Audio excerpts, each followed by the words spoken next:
একটি জাতি যাদের সমুদ্রের ঢেউও আতঙ্কিত করত, যারা নিজেকে সমুদ্রের রাজা ভাবত আর পৃথিবীর সব ধন কেবল তাদের জন্য। কিন্তু একদিন সবকিছু মিলিয়ে গেল অদৃশ্য হয়ে। নৌকা, শহর আর শক্তি সবকিছু শুধু ইতিহাসের পাতায়। তুমি কি জানো তারা কি ভুল করেছিল? না, প্রকৃতি তাদের শাস্তি দিয়েছিল।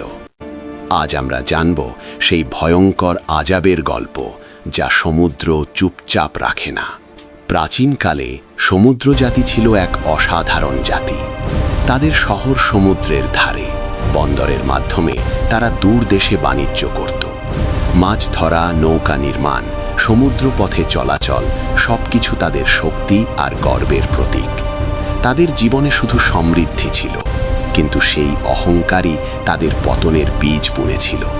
সমুদ্র জাতি তাদের দক্ষ নৌকা এবং বাণিজ্যের জন্য বিখ্যাত। নৌকা ছিল তাদের অহংকারের প্রতীক, শহর ছিল বাণিজ্যের কেন্দ্র। তারা ভাবত সমুদ্র তাদের শত্রু নয়, বরং তাদের বন্ধু। কিন্তু প্রকৃতির নিয়মের বাইরে কেউ যেতে পারে না। সময় গিয়েছে এবং তারা অহংকারী হয়ে উঠল। নদী ও সমুদ্রকে তারা অবহেলা করল। প্রচুর মাছ শিকার, তীরের ক্ষয় আর অতিরিক্ত সম্পদের লোভ সবই তাদের লোভের প্রতীক। তাদের মনে হয়েছিল তারা অমর।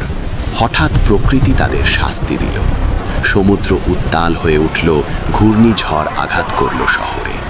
নৌকা ভেঙে গেল, নদীর পানি শহর ভাসিয়ে দিল।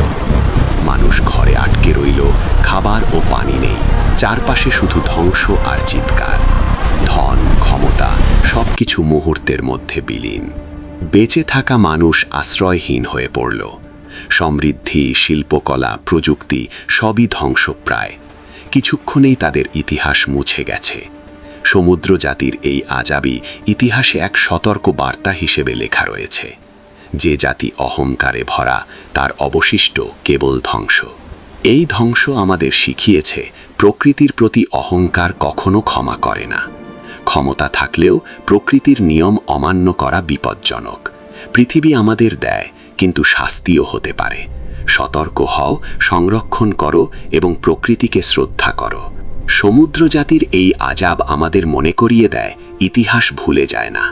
যে জাতি প্রাকৃতিক শক্তিকে অমর মনে করে, তার অবশিষ্ট কেবল ধ্বংস।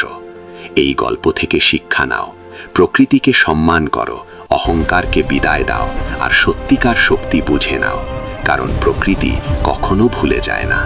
ভিডিও ভালো লাগলে অবশ্যই লাইক, কমেন্ট ও সাবস্ক্রাইব করবেন। দেখা হচ্ছে পরবর্তী ভিডিওতে।